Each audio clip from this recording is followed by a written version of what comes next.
Il y a une grande motivation. On va rendre grâce, on va prier le Seigneur, on va le remercier pour ces temps qu'on a passés dans la louange et l'adoration, mais aussi pour ce message qui va être partagé.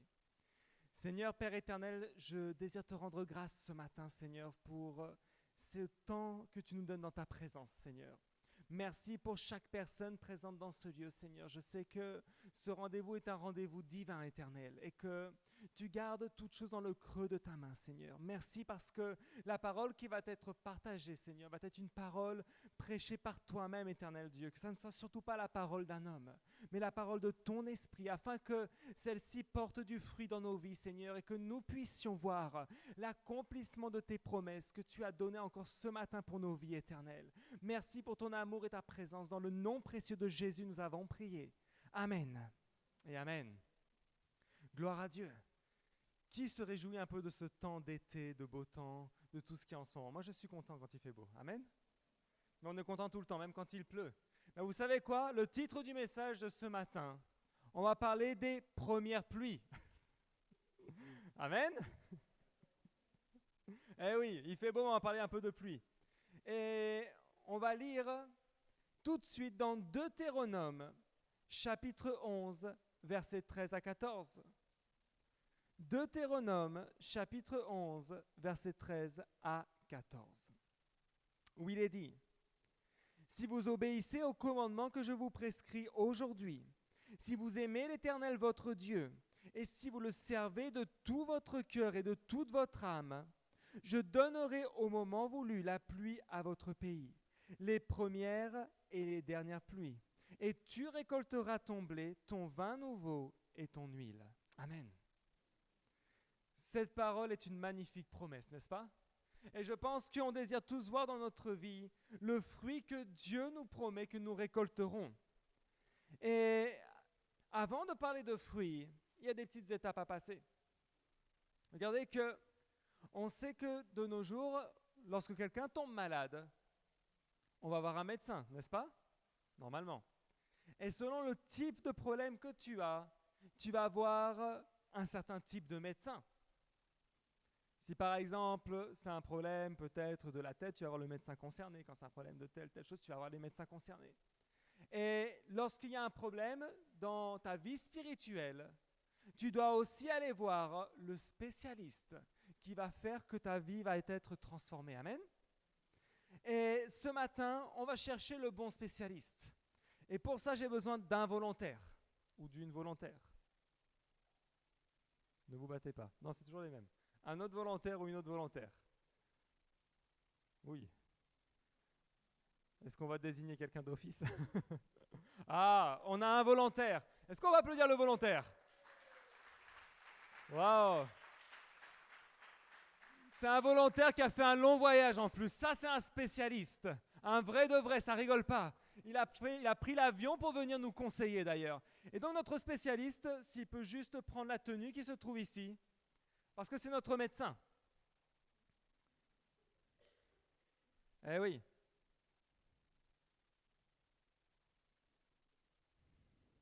Docteur Sturm. Waouh. Là, ça a de la classe quand même. Hein? Si tu n'es pas médecin, tu aurais pu l'être. Et docteur, on va prendre la petite mallette, excuse-moi, vas-y. Dedans, il y a un stéthoscope. On va juste l'ouvrir parce qu'il faut être équipé. Un spécialiste qui n'est pas équipé, c'est pas bon. Quand tu vas chez... C'est peut-être dans le tiroir du dessous.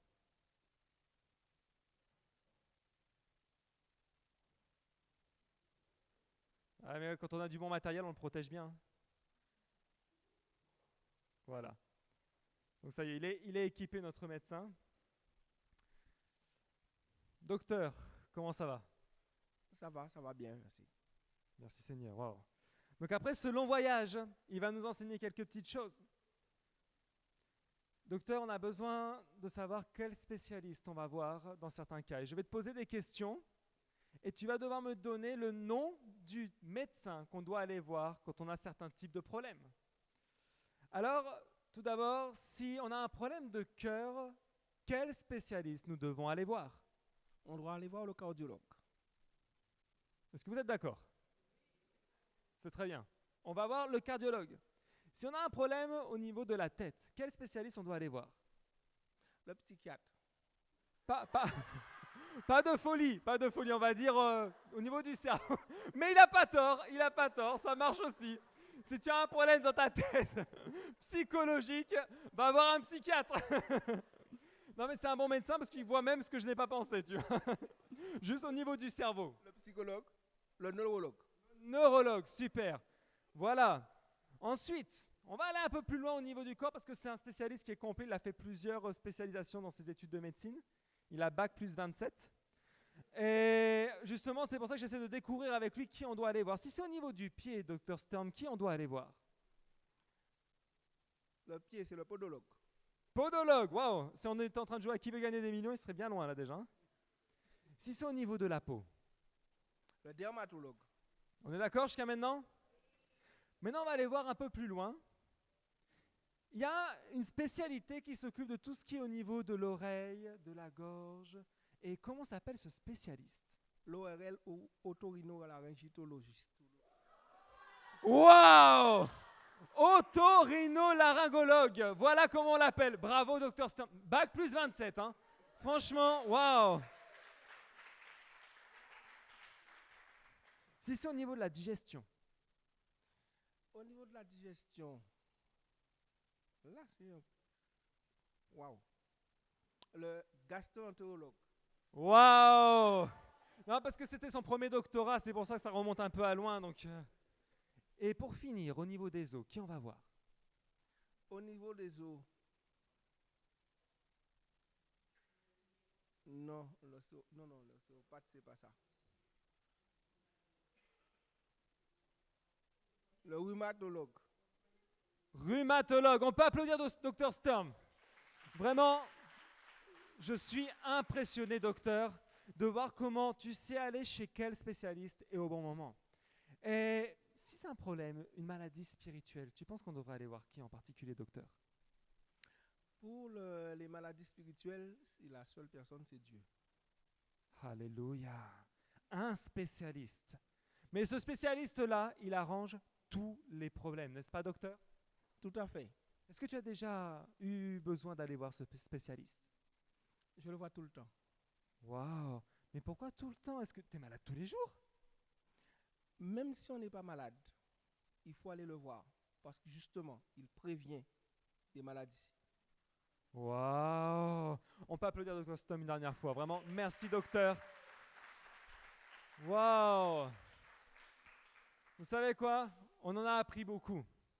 Et c'est tellement important de savoir où aller chercher et quand aller chercher le spécialiste. Parce que tellement souvent on ne sait pas et on fait des mauvais choix. Et ce matin, on doit apprendre une chose, c'est qu'on doit chercher le spécialiste. Et dans notre vie spirituelle, il y a effectivement un seul, c'est notre Dieu. Et ce spécialiste-là, comme l'a dit le docteur Sturm tout à l'heure, ce n'est pas n'importe lequel. Alors on peut se dire, mais pourquoi je dois aller les dimanches voir ce spécialiste? Pourquoi je dois aller en semaine dans ma cellule chercher le spécialiste? Mais tu sais quoi, je vais te dire autre chose. Tu dois aller tous les jours, effectivement, comme l'a enseigné le docteur Sturm, tu dois tous les jours chercher le spécialiste. Parce que lorsque le Seigneur est avec toi, il va commencer à prévenir par avance les éventuels virus spirituels que l'ennemi cherche à envoyer sur ta vie. Tu sais, avant de voir la récolte, on doit soigner. Et ça, c'est quelque chose qui est extrêmement important. Tout à l'heure, on a parlé d'une intercession pendant 40 jours. 40 jours pendant lesquels on prie. On prie pour différents thèmes, on prie pour l'Église, on prie pour notre famille, on prie pour plein d'autres sujets. Mais pendant ces 40 jours, dis-toi que tu es dans une cure spéciale. Est-ce que quelqu'un ici a déjà fait une cure thermale? Eh bien, sincèrement, si tu veux me faire un cadeau, n'hésite pas. Une cure pendant 40 jours. En ce moment, dis-toi, on est comme en quarantaine. Mais non pas parce que nous sommes malades, mais parce qu'on a besoin de prévenir tout ce que l'ennemi voulait envoyer contre nous. Et on a le bon médicament. Mais tu sais, comme tout médicament, il y a quelque chose qui se produit. Lorsque tu prends un médicament, même un antibiotique ou quoi que ce soit, il y a ce qu'on appelle un processus. Et très souvent, on a ce problème avec ce mot-là, processus. C'est-à-dire qu'on s'imagine que parce que lorsque tu as une grippe, mais tu sais cette vraie grippe-là qui te donne des courbatures, que tu parles du nez, tu as de la fièvre tout le temps, cette grippe-là qui vraiment est très forte, quand tu prends le petit Doliprane là, ou tu prends les médicaments que le médecin t'a donnés, 2 heures après, tu ne vas pas te réveiller, je pète la forme. Non, il y a un processus qui se passe. Tu prends le médicament, et là ça commence à faire effet dans ton corps. Et pendant tout le temps que le médicament fait effet, pendant tout le temps que tu es contagieux, il faut que tu sois en quarantaine, n'est-ce pas? Parce que sinon, là, toute la famille va être contaminée. Moi, ça me fait rire, lorsqu'un enfant a une gastro, on ne rentre plus dans la maison parce qu'après, c'est fini. Là, tu sais que c'est un champ miné, là, c'est la quarantaine. Mais pendant ce temps d'intercession, 40 jours, on doit se mettre à part avec Dieu, en quarantaine avec notre Dieu, pour qu'il puisse, dans notre vie, faire le changement suffisant afin que lorsqu'on sortira, le miracle se produise. On parlait tout à l'heure de Jésus et ses 40 jours de jeûne et de prière. Jésus lui-même a dû faire ça. Jésus lui-même, pendant 40 jours, il s'est mis à part, en quarantaine, pendant le temps où il allait se mettre dans la présence de Dieu. Et une fois que c'était fait, le ministère allait prendre une toute autre ampleur. Souvenez-vous de ce qui s'est passé dans la parole de Dieu. Jésus arrive voir Jean-Baptiste, il se fait baptiser. Le Saint-Esprit descend sur lui. Mais après ça, il n'a pas foncé tout de suite. La Bible nous dit clairement qu'après ça, il s'est retiré pendant 40 jours et 40 nuits pendant lesquels il a jeûné et prié. Et ensuite, son ministère a commencé à décoller. Amen. Ça, c'est quelque chose que tu veux voir, n'est-ce pas? Tu veux voir le fruit dans ta vie? Tu veux voir l'accomplissement de Zacharie 9, du verset 13 à 14, 12 à 13, pardon? Lorsque l'on parle que le Seigneur va nous donner le double ne va pas seulement venir parce que tu vas dire « Ah Seigneur, donne-moi le double, amen et amen ». Non, le double du fruit va arriver lorsque tu vas prendre ce temps dans la présence de Dieu. Tu vas commencer à comprendre que ton intercession a un pouvoir extraordinaire. Le Seigneur est le spécialiste de nos vies, mais il a besoin d'un truc, c'est de passer du temps avec toi pour t'ausculter de la tête jusqu'aux pieds. Moi, personnellement, lorsque je dois aller voir un médecin, jamais le médecin te fait un diagnostic par téléphone. Bonjour médecin, aujourd'hui j'ai mal à la tête, j'ai le nez qui coule, qu'est-ce qui se passe? Le médecin ne va jamais te dire, là comme ça, tu as ça. Non, le médecin va dire, ok, tu as peut-être des symptômes, mais j'ai quand même besoin de prendre du temps avec toi dans un rendez-vous en tête à tête, et là je vais analyser la situation. Le Seigneur a besoin de faire la même chose avec nous. Mais le Seigneur va prendre aujourd'hui 40 jours pendant lesquels il va commencer à analyser tout ce qu'il y a dans notre vie afin qu'il y ait un véritable changement. Amen. Et ça, c'est quelque chose qu'on doit prendre au sérieux. Parce que si on veut voir l'accomplissement de la promesse que Dieu nous donne aussi dans Deutéronome, ce qu'on vient de lire, Deutéronome 11, du verset 13 à 14, où il est dit clairement « Je donnerai au moment voulu la pluie à votre pays. » Non pas seulement à vous, mais à tout le pays. Les premières et les dernières pluies, et tu récolteras ton blé, ton vin nouveau et ton huile. Mais avant ça, il y a le verset 13. Voilà pourquoi que lorsque tu lis la Bible, tu ne peux pas la tourner à ta sauce et faire ce que tu veux. Parce que la parole de Dieu, elle est claire. Le verset précédent est tout aussi important, parce qu'il est clairement dit, si vous obéissez au commandement que je vous prescris aujourd'hui, si vous aimez l'Éternel, votre Dieu, et si vous le servez de tout votre cœur et de toute votre âme, c'est ensuite que tu auras le bénéfice de tout ça. Donc, la première chose que tu dois comprendre, c'est que lorsque tu vas voir ce spécialiste, s'il te donne une ordonnance, ça vient du mot ordre, que si tu ne fais pas ce qui est marqué là, si tu ne prends pas soin de la même manière que le médecin t'a dit que tu dois le faire, n'espère pas avoir le bon résultat. Si le médecin t'a dit « il faut que tu ailles faire tel type de sport », c'est pas en restant devant le canapé, devant la télé que tu vas avoir la guérison. Non. À un moment donné, il faut te dire « je dois obéir ». C'est le premier pas. Si vous obéissez, Il commence par ça. Il ne commence pas par le reste. Il dit d'abord, si vous obéissez, là, vous commencerez à avoir déjà quelque chose. Donc, si on va voir le spécialiste, si on va à sa rencontre, on doit ensuite obéir. Amen. Et si j'obéis, j'ai fait déjà le premier pas pour entrer dans la bénédiction. Alors, il y a des personnes qui ont un petit problème parfois avec ce mot obéissance. Mais ces gens-là ne sont pas ici. Donc, on peut parler d'eux, c'est pas grave. Mais au cas où, si vous en connaissez quelques-uns qui ont ce problème avec le mot obéissance, tu pourras leur dire une chose, tu n'auras jamais rien si tu n'apprends pas à obéir. Tu sais quoi? Ta vie va tourner en rond, malheureusement, si tu n'apprends pas à obéir. L'obéissance est une clé extraordinaire entre les mains de Dieu. Parce que Dieu est un père. Et qu'est-ce qu'un père demande à ses enfants? De l'obéissance, n'est-ce pas? Je pense que ceux qui sont parents ici n'apprécient pas forcément lorsque tu dis demande un truc à l'enfant et que l'enfant fait tout le contraire. Je pense que certains me regardent là et me disent ouh. Et quand il se produit ce genre de choses, tu sors ta chicotte personnelle ou ce que tu as sous la main pour régler le problème. Tu sors un coup de Bible. Obéis. Non. Mais tu vas reprendre l'enfant pour qu'il obéisse. Parce qu'il est nécessaire d'apprendre l'obéissance. Vous savez, tristement, aujourd'hui, on entend des tas de choses sur la façon d'élever les enfants version moderne. Et je ne sais pas s'il y en a qui connaissent un comédien qui s'appelle Gad Elmaleh, je pense qu'il est très connu, n'est-ce pas? Et dans l'un de ses sketchs, il rigole un peu sur la culture, on va dire, européenne d'élever les enfants. En disant, quand tu t'approches de l'enfant pour lui parler, tu commences à faire ta petite psychologie.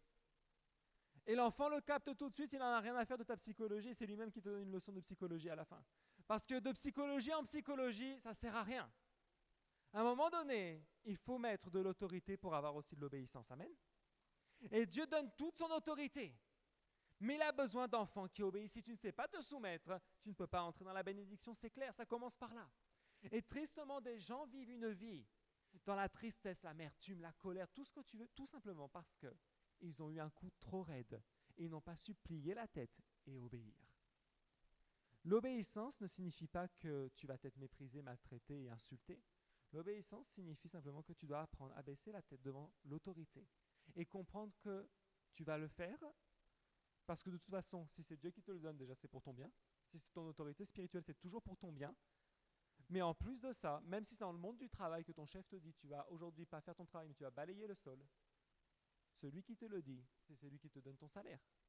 Donc tu vas obéir et avec joie. Amen. Ça c'est le premier pas. Le spécialiste va te demander de l'obéissance. Toujours. Et regardez que même si tu vas avoir un kiné ou quoi que ce soit, ceux qui ont déjà eu l'expérience, le kiné, s'il te donne de faire certains exercices, à la prochaine séance, il va tout de suite te demander, est-ce que tu l'as fait? Si tu ne l'as pas fait, il va te dire au bout d'un moment, écoute, moi j'arrête de travailler avec toi. Si tu ne te mets pas à obéir, ça ne sert à rien parce que ton résultat sera nul. C'est très simple. Ensuite, il est dit, si vous aimez l'Éternel, votre Dieu. Ça, c'est la deuxième chose qui est importante. Si vous aimez l'Éternel, votre Dieu.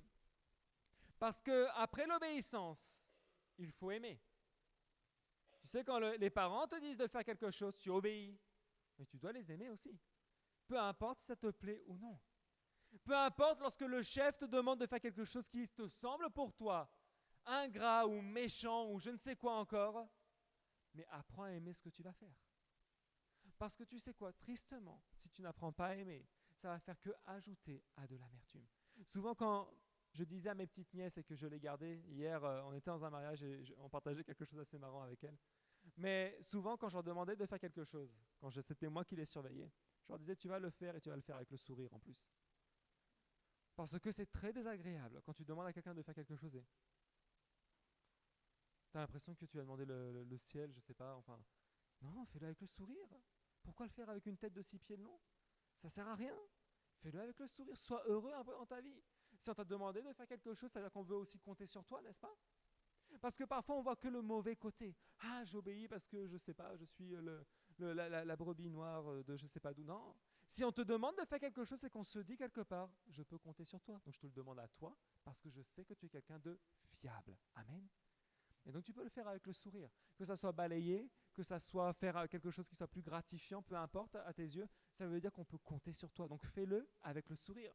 Et la Bible est claire, si vous aimez l'Éternel, votre Dieu, là tu fais le deuxième pas, qui va te conduire tout droit à la bénédiction.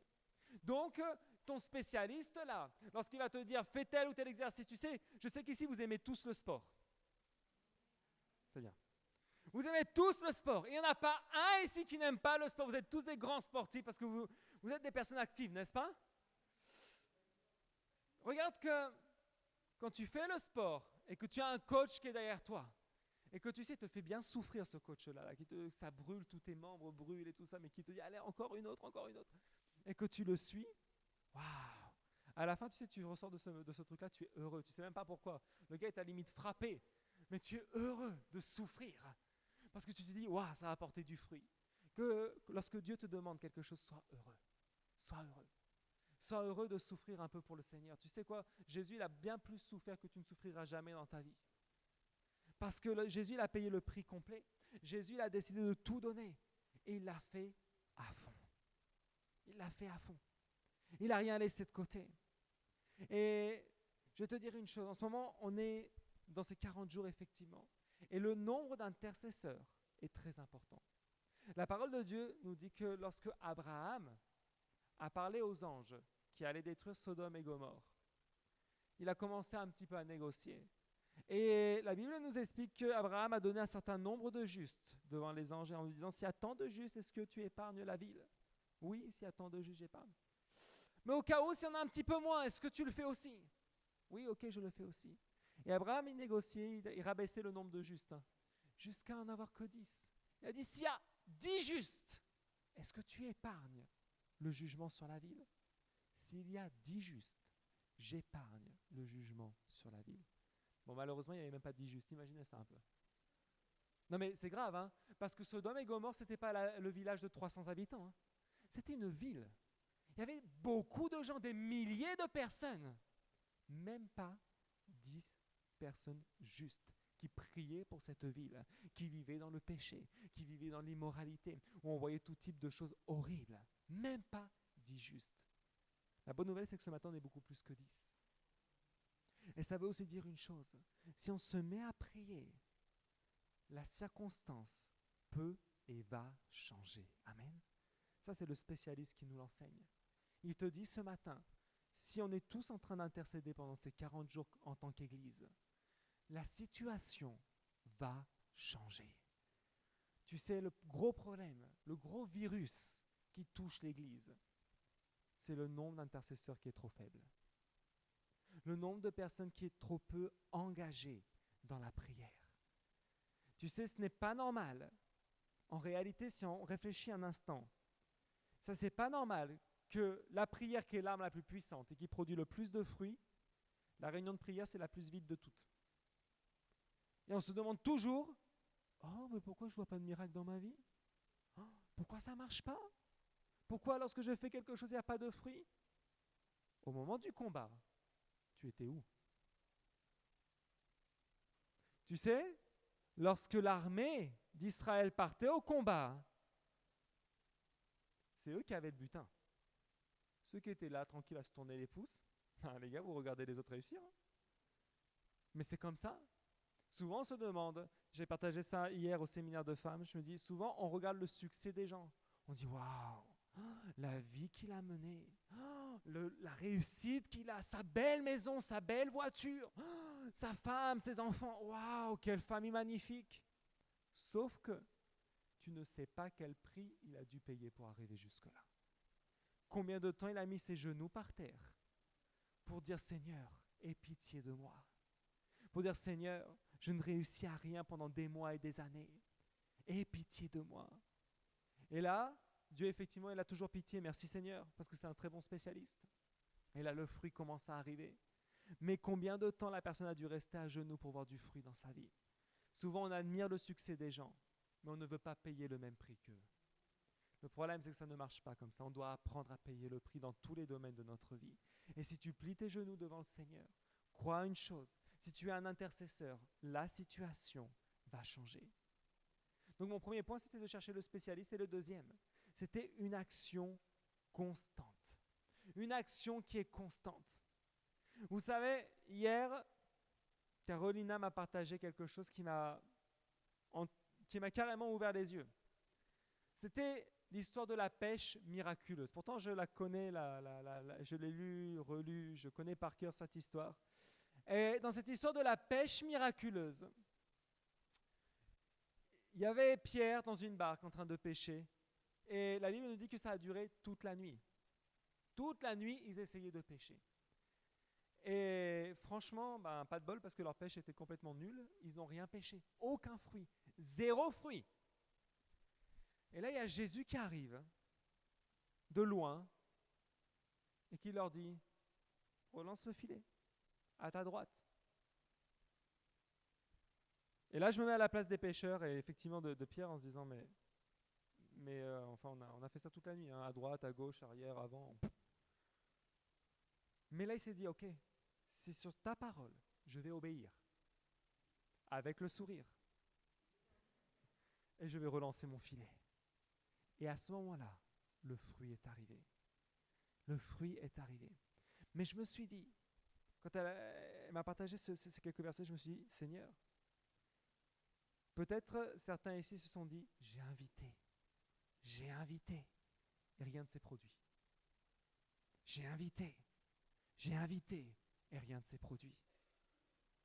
Mais il suffit que Jésus te dise, invite encore une fois. Cette même personne que tu as harcelée pendant des mois. Et cette fois-ci, il y aura le fruit. Franchement, pêcher toute la nuit, déjà faire une nuit blanche, c'est difficile. Mais la faire en pêchant, c'est physique. Ça coûte, c'est extrêmement fatigant. Parce que tu sais, lorsque tu tires ton filet là, qui est déjà lourd, quand tu le ramènes, il est aussi lourd. Et quand tu ramènes de la poubelle, il faut le nettoyer entre-temps. Il faut nettoyer le filet pour avoir 0 poisson. À chaque fois, tu fais le ménage. À chaque fois, tu nettoies tout pour avoir un filet nickel. Et encore, tu le relances. Et tu t'amuses à faire ça toute la nuit avec 0 fruit. Imaginez un petit peu l'attitude de ces personnes. Ils devaient se dire, mais qu'est-ce qui se passe? On fait le job. On le fait bien. On est des pros. On sait gagner, on sait consolider, faire des disciples et envoyer. On a fait Cap Destiné. On a fait la rencontre. Mais lorsque l'on pêche, aucun fruit. C'est fatigant. On nettoie, on fait le ménage à l'église, on nettoie pour ensuite revenir et hop, c'est fatigant. Mais Jésus te dit, tu vas recommencer maintenant. Mais tu vas voir, cette fois-ci, ce sera différent. Amen. Cette fois-ci, lorsque tu vas pêcher, tu vas récolter le fruit. Parce que ce n'est pas un homme qui te l'a dit, c'est Jésus.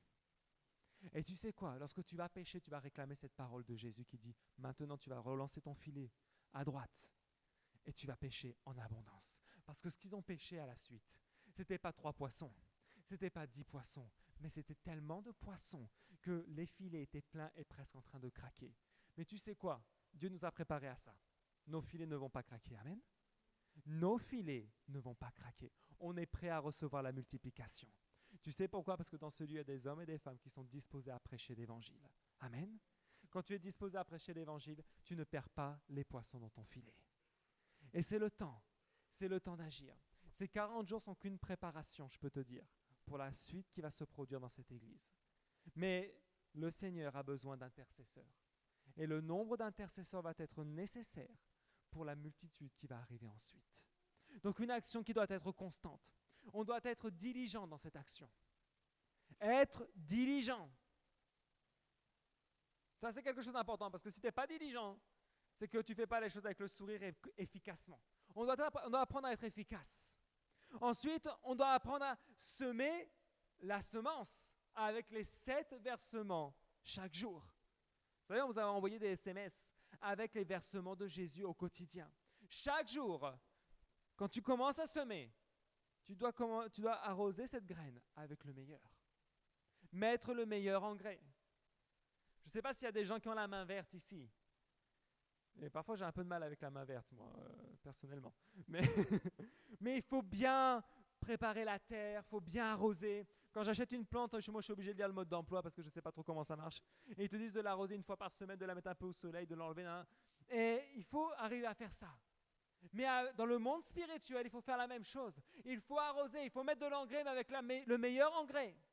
Avec ce qui va arroser au mieux. Et ça, c'est le sang de Jésus. Ensuite, le Saint-Esprit va apporter son réveil. Et tu vas voir, lorsque le Saint-Esprit entre en action, je peux te dire que les cœurs sont complètement différents. Les cœurs sont complètement différents. Tu ne peux plus avoir peur d'ailleurs. Tu sais quoi, je vais te dire une chose. Arrête d'avoir peur de tout. Arrête d'avoir peur de perdre ton travail. Arrête d'avoir peur de demander quelque chose. Arrête d'avoir peur de parler. Arrête d'avoir peur de tout. C'est pas possible. Tu sais, lorsque je disais hier, ta sécurité ne dépend pas de ton travail, ne dépend pas de ton salaire. Ta sécurité dépend de Dieu. Parfois, lorsque tu dois parler à ton patron, il faut que tu arrives à parler à ton patron. Tu ne vas pas l'agresser. Chef, dimanche, on m'a dit au culte que je dois te parler là. Écoute-moi bien, chef. Tel jour, j'ai la cellule, j'ai la répète, j'ai ça. Je ne travaillerai plus ces jours-là. Je sais, il va se sentir, là, t'es qui toi? Non, avec sagesse quand même, tu vois. Mais va lui parler, lui dire non, écoute, j'ai des priorités dans ma vie. Et je sais où est ma sécurité. Parce que le chef, tu sais, il peut te virer sans raison. Il n'a pas besoin d'avoir une raison pour te virer. Tu sais quoi, il n'y a pas de souci pour ça. La personne qui t'a aidé jusqu'à maintenant, elle peut changer d'avis et te dire j'ai plus envie de t'aider. Ce n'est pas une sécurité. Mais la sécurité, elle est lorsqu'on met Dieu en priorité. Lorsque tu comprends que Dieu est devant toi et il est ta priorité, tu verras que tout le reste va extrêmement bien se passer. Tu sais, quand j'étais en Colombie, pourtant là-bas, il n'y a pas de CDI, il n'y a pas de sécurité de l'emploi.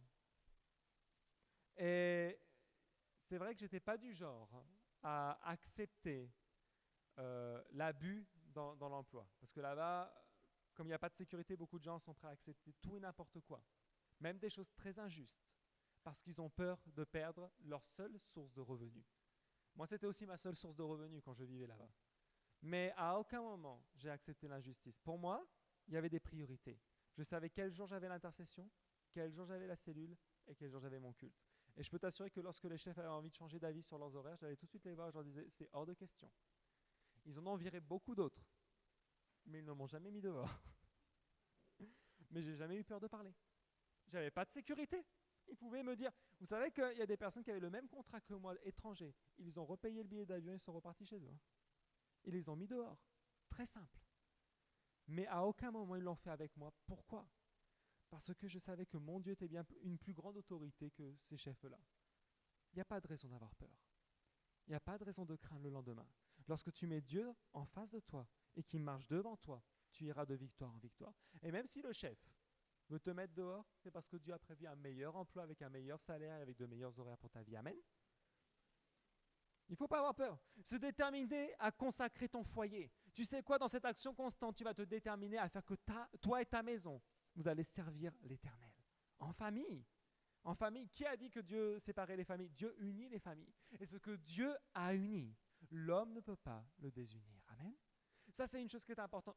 Servir Dieu en famille. Quelle joie de le faire. Et tu vas apprendre le pouvoir de la visualisation. Pendant ces 40 jours, tu vas faire que visualiser les miracles. Quel but tu veux donner à ces 40 jours? Quel visage tu veux donner à ces 40 jours? Ne prie pas sans raison. Prie avec un but précis. Prie avec quelque chose où tu vas te déterminer. Tu sais quoi, tu peux même te dire, ok, cette allée de chaises, elle est pour moi, je vais prier et elle sera remplie. Prends ton territoire. C'est ta maison. Et ta maison, c'est ton territoire. Tu sais, ton foyer, l'appartement où tu vis ou la maison où tu vis, c'est ton territoire et tu dois le protéger. Quelque chose que je partageais avec la cellule cette semaine. Si quelqu'un rentre chez toi, comme ça, que tu ne connais pas, il rentre, il ouvre le frigo, il commence à prendre. Hop, après il va dans le salon, il prend l'ordinateur, il prend la télé. Toi, tu es dedans, tu vas faire quoi? Oh, il me prend tout. Oh mince. Ah, il s'en va avec ma télé. Oh, pas la télé, non. Ah, le portable. Oh, il s'en va avec tout. Tu vas faire ça? Ou alors t'es bizarre, hein? Ou alors tu me dis ce que t'as chez toi, je vais me servir aussi, hein, puisque tout le monde peut y aller. Tu vas pas réagir comme ça. Si la personne passe la porte, qu'est-ce que tu vas faire? Tout de suite, tu vas te mettre devant et tu vas dire, toi, tu fais quoi ici? Je ne te connais pas. Tu n'es pas le bienvenu dehors. N'est-ce pas? C'est le minimum. Tu vas te lever. Tu vas défendre ta maison. Mais tellement de fois quand Satan fait la même chose, oh, il m'a volé mon truc. Oh, Oh ben, il m'attaque. Oh là là, quelle horreur. Ah, je vis des temps durs. Hein. Ouh. C'est pas logique. Si l'ennemi a voulu pénétrer chez toi, fais la même chose, tu te lèves devant lui et tu viens au nom de Jésus et tu vas lui régler son compte. Amen. Trop de fois, on se laisse faire. Trop de fois, si la personne rentrait physiquement chez toi, tu te défendrais, mais quand l'ennemi fait le bazar chez toi, ah, je vais changer de chaîne là. Ouh, il fait trop de bruit. Attends. C'est quoi ça? Non, tu te lèves et tu agis contre l'ennemi. Si l'ennemi a causé des problèmes dans ta cellule, tu te lèves et tu agis contre l'ennemi. Tu ne vas plus lui permettre de te voler tes disciples. Tu ne vas plus lui permettre de voler ta famille. Tu ne vas plus lui permettre de voler tes finances. Tu te lèves et tu dis à Satan, écoute-moi bien. Jésus a payé le prix pour moi et je viens couvert du sang de Jésus. Alors tu es chassé en son nom maintenant. Et la délivrance va venir chez toi. Et Satan va s'en aller avec toute son équipe qui va aussi s'enfuir au nom de Jésus. Amen et amen. C'est ça le combat. C'est ça que tu dois comprendre. Ça suffit de rester les bras ballants et de venir se plaindre. « Ah Seigneur, je ne comprends pas. » Mais je t'ai donné l'autorité. Tu ne comprends pas quoi? Que tu peux te lever? Que tu as le pouvoir de chasser les démons au nom de Jésus. C'est ça que tu ne comprends pas. Si il y a un problème chez toi, s'il y a une maladie chez toi, Jésus te donne l'autorité. Prie pour le malade qui est chez toi. Si c'est ton mari, ta femme, peu importe. Prie, chasse la maladie et tu verras que cette personne sera guérie. Prends autorité ce matin. Ne repars pas de la même manière. Ne te laisse pas avoir par les mensonges que Satan prêche au quotidien. C'est le père du mensonge. Tu ne peux pas exiger de sa part la vérité. Tu dois te battre. Une action qui est constante. Et le troisième point que je vais donner pour finir, c'est du résultat de cette promesse. Quel résultat tu veux voir de cette promesse?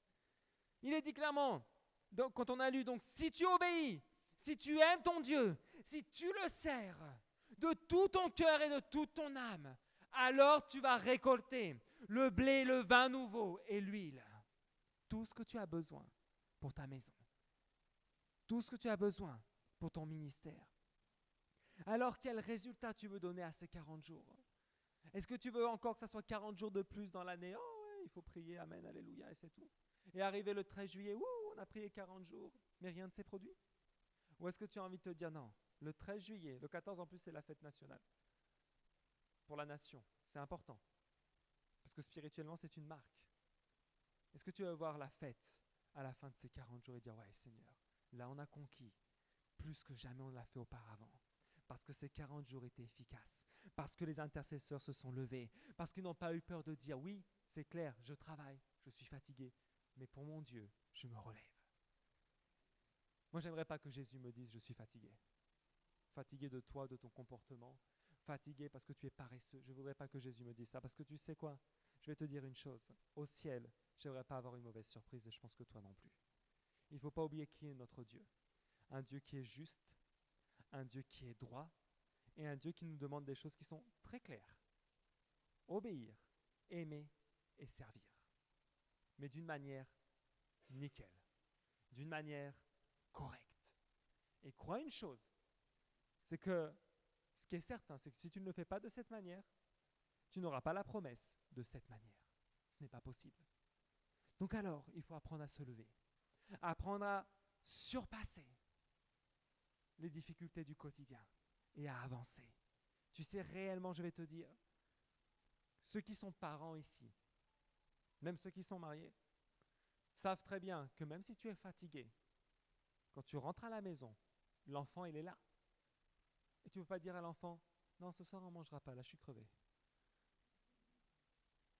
Non, ce soir. Quand tu es célibataire, à la limite tu te commandes une pizza et puis tu n'en as rien à faire, c'est pas grave. Si tu as envie d'augmenter en largeur. Mais, ou en épaisseur, je sais pas comment tu vois. Mais, quand tu es marié, et que tu arrives à la maison, et que la chérie, en tant qu'homme, elle est enceinte par exemple. Je prends un exemple au hasard, comme ça. Je peux pas dire, ah bah écoute, hein, avec les réserves, tu vas nourrir ce qu'il y a dans le ventre, et puis toi aussi, hein. Moi je suis fatigué. Non, tant pis pour la fatigue. Tu remontes tes manches. Tu vas faire ce que tu dois faire parce que tu vas t'occuper de ta maison. C'est ton rôle. C'est comme ça. Alors avec ton Dieu, il faut faire la même chose, parce que tu as un rôle à jouer dans le royaume de Dieu. Tu as ton rôle. Et le Seigneur, lorsque tu rentres à la maison et qu'il y a quelque chose d'important, que ce soit un séminaire, une intercession, et que même si tu es fatigué, tu sais que tu peux le faire, le Seigneur va te dire, je t'attendais, c'était ton rôle. Tu m'as laissé, tu m'as posé un lapin. Parfois on a du mal à voir ça comme ça, mais quand tu n'es pas là, tu poses un lapin au Seigneur. Hein. Je te le dis honnêtement, tu l'as laissé planter là. Quand tu ne fais pas ton culte personnel, le Seigneur t'attendait dans la chambre là. T'es où? T'es où? Et là, toi, tu réponds. Chut. Imaginez comment c'est désagréable. Tu étais où ce matin? Ah, Seigneur, alléluia. Waouh, quelle prière puissante. Là, tu as fait trembler les oreilles de celui qui était à côté de toi ou de celle qui était à côté de toi pendant que tu ronflais surtout plus qu'autre chose. Tu n'as pas fait trembler le royaume de Dieu là. Mais c'est comme ça. Donc on a besoin de voir un véritable changement. Tu sais quoi? Tu auras des bons résultats à la fin de ces 40 jours. Mais ça va devoir engendrer un changement chez nous. Un changement d'habitude. Et il va falloir marcher sur tout ce que l'ennemi nous a prêché pendant tous ces temps. Et se dire, Seigneur, je veux avoir des bons résultats à la fin. Amen. On va se lever et on va prier parce qu'on va recevoir la première pluie. La première et la dernière. On va avoir toutes les pluies. Amen. Alléluia.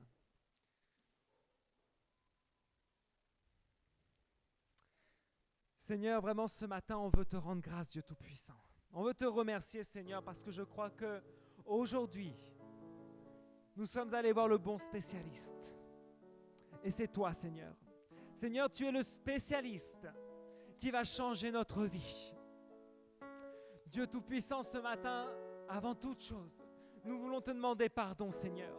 Pardon parce que probablement, nous n'avons pas donné le 100% pour toi, Seigneur. Probablement, Seigneur, on t'a donné simplement ce qui nous restait. On t'a donné peut-être un petit peu de notre temps libre, Seigneur. Mais ce que tu voulais de nous, c'est beaucoup plus éternel. Et ce matin, on te demande pardon parce qu'on a exigé des miracles sans faire un effort supplémentaire. Dieu Tout-Puissant, ta parole est claire. Ce matin, Seigneur, rends-nous obéissants. Commence là où tu as réclamé que Dieu nous rende obéissants. Obéissants à 100%. Seigneur, ce matin, vraiment, je te prie, rends-nous obéissants à ta parole. Rends-nous obéissants à tes commandements, Seigneur. Rends-nous obéissants à l'autorité spirituelle. Enseigne-nous ton obéissance, Seigneur. Ensuite, Éternel, nous voulons te réclamer, Seigneur. Enseigne-nous à t'aimer d'une manière véritable. Parce que aimer, l'amour va au-delà de nos propres forces. L'amour doit faire qu'on fasse le pas supplémentaire. Lorsque l'on aime, il y a ce proverbe qui dit qu'on ne compte pas. Et effectivement, Seigneur, aide-nous à t'aimer sans compter. Aide-nous à t'aimer d'une manière différente, Seigneur.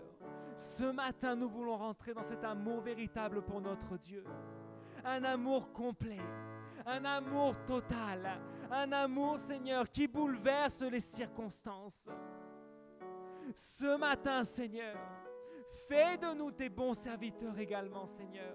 Aujourd'hui, nous te prions, Éternel, parce que nous voulons être des serviteurs qui te donnent leur force et toute leur âme afin d'être efficaces aujourd'hui dans ton royaume, Seigneur.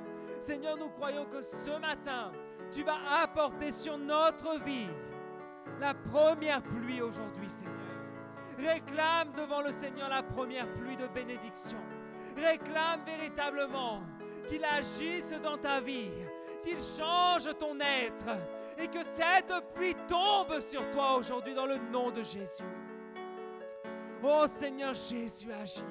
Seigneur, manifeste-toi ce matin. Manifeste-toi dans ton Église, Seigneur. Nous voulons voir un changement. Nous voulons voir un changement, Seigneur. Nous voulons te voir agir pleinement, Éternel. Nous voulons que la pluie de la bénédiction tombe sur nous aujourd'hui. Seigneur, nous crions vers toi. Nous crions vers toi ce matin, Seigneur. En tant qu'Église, fais de nous ces intercesseurs. qui vont changer cette ville et cette nation dans le nom de Jésus. Oh Dieu Tout-Puissant, nous te rendons gloire ce matin pour tout ce que tu fais. Merci parce que tu réveilles nos cœurs. Merci Seigneur, parce que nous n'allons plus nous laisser faire devant l'attaque de l'ennemi. Nous n'allons plus rester les bras ballants. Nous n'allons plus rester sans agir, mais nous allons nous lever comme ton armée, comme ton peuple, Seigneur, et nous allons vaincre dans le nom précieux de Jésus-Christ. Merci, Seigneur, pour ce temps passé en ta présence. C'est dans le nom de Jésus que nous avons prié. Amen et amen. Est-ce qu'on peut applaudir le Seigneur ce matin?